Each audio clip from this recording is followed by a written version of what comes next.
Hey everybody. Welcome back to Smiles for Miles, where we're looking for wellness and purpose in life, particularly after having been through life's hardships, been through the ringer. If you've been through the ringer, then you're in the right place.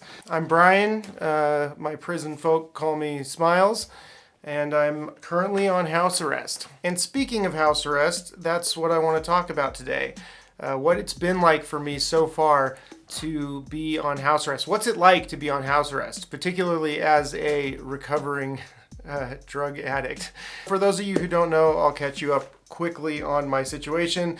I was arrested for drug trafficking and sales of heroin and meth back in 2021 now, I guess it was, I think. And I was sentenced to 3 to 10 years in prison. It was a B felony, so that means I have to do the first 3 years no matter what. I can't get time off that. I can get time off the back number, the 10 years, and that will come back, and that's like the parole I have to do after I get out, right?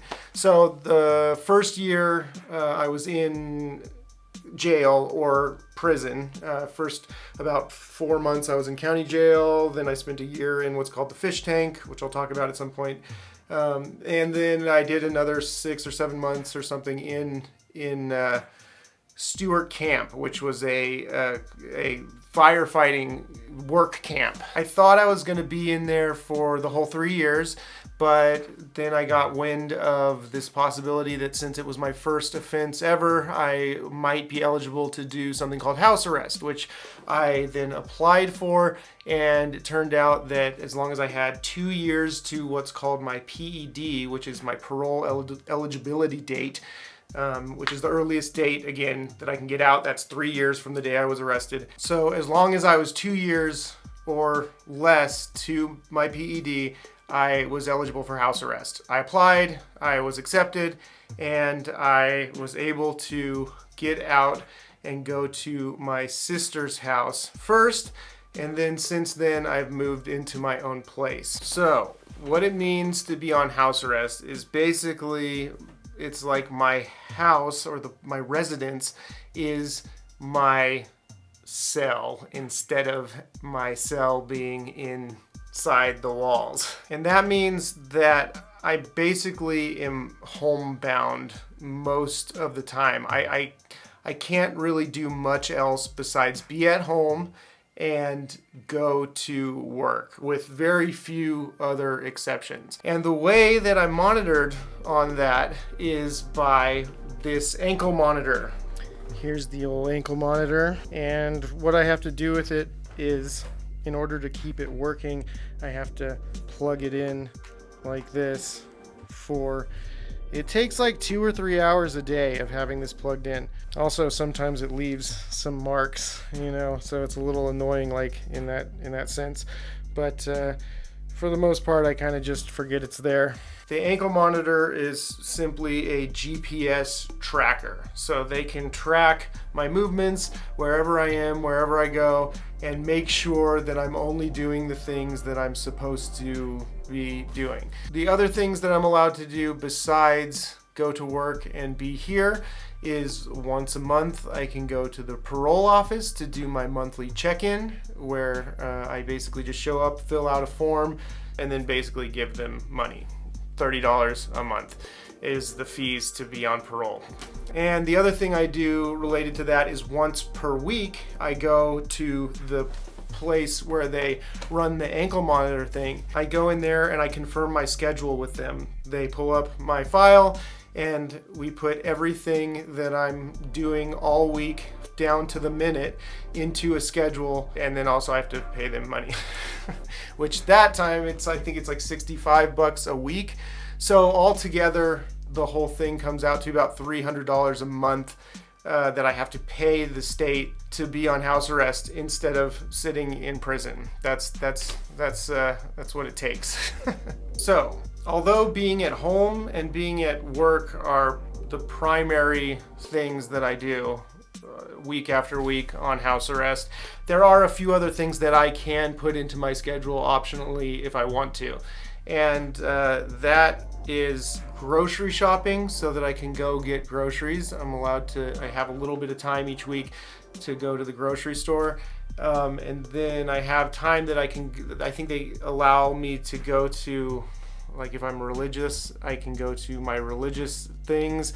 So you could go to church if you wanted to schedule that, I believe. Also, they allow a little bit of time each week to go to the gym to exercise. And lastly, as you spend time on house arrest, you accumulate free time. Every 3 months that I successfully continue to be on house arrest with no issues, I am supposed to get an extra hour of free time. I think up to 4 hours a week max. So I started out with 1 hour, and then I got 2 hours, and then I've had 3 hours for a long time here. But it's kind of up to your parole officer. Like I'm supposed to have had 4 hours for quite some time now, I guess. But my new parole officer doesn't feel like it giving it to me. So that's there's no reason for it.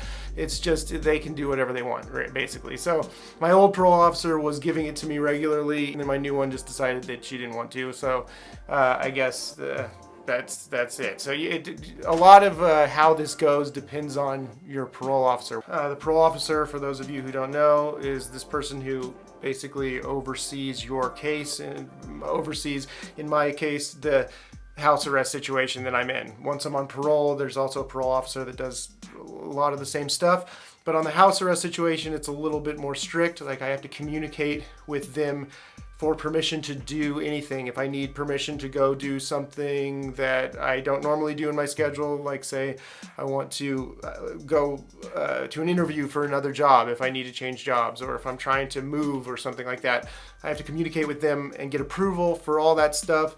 I have to get approval for if I want to do certain things with my free time. Everything is up to them. The other thing that the parole officer can do, obviously, is come over whenever they want, randomly, without notice, to check up on me. And they can search everything in the house. They can drug test me whenever they want. They can show up just at random and just see how they feel about what's going on in my personal space. So it's not really like my personal space. My personal space is my cell, which obviously they can search and do whatever they want with. They have the authority to even open my phone and look through my phone and look through my bank statements. They can look through my texts and my Facebook and my phone calls and everything in my phone. They also have the power to demand that I leave and go do anything that they want at any time, whether I'm at work or at home or whatever it is. They can tell me, you have to leave work right now and go do this. You have to, whatever. So whatever they want, they kind of have control over you. The other thing that they're responsible for is approving people to be able to come see me at my residence. So nobody is allowed at my residence unless they are pre-approved by the parole officer to be allowed as a visitor. The way that people get on the approved list for visiting is they have to contact my parole officer and send my parole officer their social security number, a photo of their ID, their first and last name, so that the parole officer can run a background check and then decide whether or not they feel that this person is appropriate to come and visit. And that's it. That's about the gist of the situation. So what's it like to be on house arrest? For me, so far, I've been on house arrest for a little over a year, and I've got about a year left to go. The experience relative to being in prison is mostly good. There's actually a few downsides that I've experienced. Just to start with that, I guess, being in prison is actually a little less stressful than being on house arrest, I must say. And let me just say that when I was in prison, I was at Stewart Camp, like I said, which is a work camp. It's a fire camp, so it's about the easiest place to be in prison. And I was really comfortable there. I didn't have to deal with any tipping up, as they call it, like joining gangs or anything like that. That stuff was going on a little bit there, but not so much that I was like forced to get involved. There are a lot of drugs there, so you can kind of do any drugs that you want, but I stayed away from that. While I was in there, I just kind of stayed focused, and I stayed in my bunk mostly and read. I exercised, and I went to the wildland firefighting job. So it was actually really easy and not stressful. Being out on house arrest is you're back in the world, which there's a lot of awesome things about it. Like I can actually make money when you're in there. You're working for free. Basically, they pay you like 60 cents a day, I think it is, which I don't even know why they do that. I think it's like maybe so it's not technically slave labor or something. I have no idea why. But out here, I can actually make money, although I do have to pay to be a chunk of that money to be on house arrest. To just be out. I can at least save money. I can be back in the world. I can be communicating with people online. I can be doing this, making the YouTube thing. I have my guitars, which is a really big deal for me, able to play music and stuff. So it is way better to be out, but a little more stressful, because the thing is, when you're in the house arrest situation, you're kind of expected to be in the world and participate in all the worldly things, but you're under this close watch. And depending on your parole officer, that can either be, not that big a deal or actually really stressful. So some parole officers, kind of like the first parole officer I had, they seem to be more interested in you doing well, and they're there to catch you slipping. Basically, they're there to notice whether or not you seem like you're doing good, and then if you don't seem like you're doing good, to kind of check in with you and maybe give you a drug test and try to see, okay, are you on the right track or not. Other parole officers tend to be a little bit more like it's their mission to try to catch you at any little thing that they can, which can be stressful when you're just in the world and you're trying to deal with things. You're trying to deal with just daily things that you need to do, like, oh, I need to, go to the bank to, get some cash out so I can pay these fools, because they'd only take cash or they'll charge you a huge fee if you use your card, kind of thing. So you need to do things like that. But every little move that you make, if you have a certain kind of parole officer, they are just wanting to find whatever they can to try to get you in trouble. So that can be really stressful, and it can be discouraging, because even though, like, for example, I have this new parole officer who's like the second kind, and I don't use my free time really, because I know that any little thing that I do extra is more information that she could gather to try to make a case against me and make it seem like I did something wrong. So I don't even bother. I just stay at home and go to work. And then if I need something done, I do go to the grocery store once a week, but if I need something done, I usually just ask my roommate to do it, which is it was super cool that he's so nice and so willing to be helpful. Or I have some family in town, I can have them help out. And they're all very willing to do that, which is such a lifesaver a lot of times. So in this case, my MO is basically just to stay off the radar, don't do anything at all. So now I want to kind of talk really quick on that note about the isolation factor of this. So even though the ankle monitor is GPS monitoring me all the time, that will let them know whether I'm here or not, but that doesn't actually let anybody know what's going on in here. And the parole officer isn't here all the time. They stop by randomly, but usually it's rarely, especially if you're like me and you don't give them any reason to want to, waste their time coming over here, because they're not going to find anything because I'm doing everything right. So they catch on to that, and then they kind of leave you alone. Since I've been on house arrest, I've only been visited unexpectedly in this whole year by a parole officer one time, and that was my new parole officer as soon as we switched over to her. You have to change parole officers every so often. I think it's their policy so that nobody gets too comfortable with one person. So I've only been visited one time. I've only been drug tested one time. So in the meantime, I could basically be doing anything I want, right? So it's funny because when you think about this situation, it seems like the purpose of it, theoretically at least, is to try to help people get better and get more focused on the right things. But in effect, in actuality, all it really does is the only thing it really prevents is me being able to spend quality time with people, like good people in my life. Because, you know, my immediate family has put in for, you know, approval to come over and visit, of course, like my mom and my dad, my sister and stuff, and some friends. But most people don't want to just text their social security number and all their information to a random number to get a background check just so they can come over and visit me, right? So it prevents me from spending quality time with a lot of the good people in my life. And it's interesting because it's hard to imagine what this situation is really trying to prevent if you think about it for a second, because, you know, like, is it trying to prevent people who are like on drugs to come over and hang out or whatever? Because if I was on drugs still and I needed drugs, it would never prevent anybody from stopping by and dropping off drugs. Like, there would never be an issue. So the restriction on having anybody come around unless they're approved really only in effect prevents me from spending quality time with the people that, you know, are doing well and are wanting me to do well as well. So it's kind of isolating, really. And if you know anything at all about people in recovery, one of the main things that is terrible for them is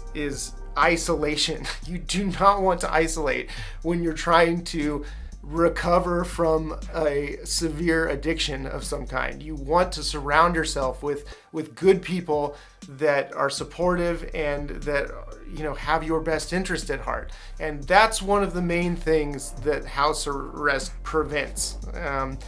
And that's actually just a tiny example of the many things that the whole, you know, criminal justice system with regard to drug-related crime specifically does to really hurt the people who are suffering from addictions. I would go as far as to say that if you wanted to create a system that would exacerbate the drug epidemic that we have in this country, it would be difficult to come up with a better system than the current criminal justice system that we have for doing that. It's very effective at doing all of the wrong things. And I'll talk more about that in other videos in relation to actually being in prison.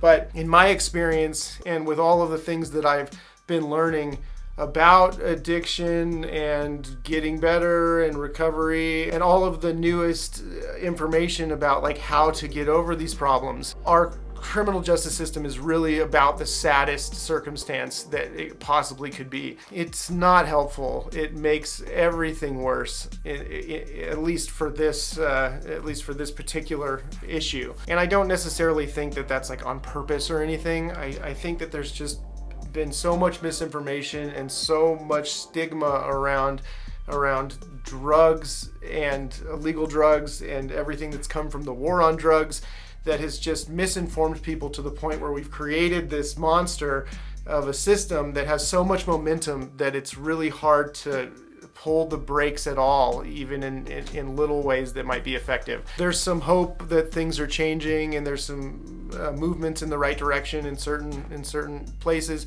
but overall it is a mess. And in my personal experience as someone who was severely addicted to heroin and meth,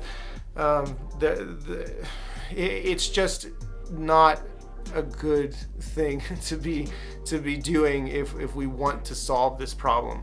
Anyway, that was a little bit of a rant, and I'm sure I've gone on long enough for this video. I always kind of overshoot the time on the video. I always think, oh, it's not gonna be long enough, but it's always way too long. So I'm gonna just cut myself off and say that's been my experience with house arrest so far. I'm doing really well with it though. I've kind of just used it as an opportunity to really work on myself, and I'm using the isolation as a way to get focused on myself and focused on, you know, what works for me and what doesn't. And so this has been kind of a fun experience for me, actually. And of course I'm just doing my best to look on the bright side. There's a lot of things that I wish I didn't have to deal with, obviously, but I'm doing well, and I'm still getting better, and in spite of all of the BS that I've had to deal with. Anyway, thanks for listening, you guys. Oh yeah, song of the week. I don't even have one right now. I totally don't. Let me think about it for 2 seconds. Okay, thought about it. Here's what we're gonna do for the song of the week this week. I don't know if anybody gives a shit at all about the song of the week. And I'm going to let you guys decide. If you feel strongly enough about wanting to know what my song of the week is, then leave a comment saying thumbs up for the song of the week or whatever. Otherwise, I might not continue to do it because I don't know. We'll see. Okay. Goodbye. Thank you for watching. I will be back next week, and I love you guys, and I'll see you soon, okay?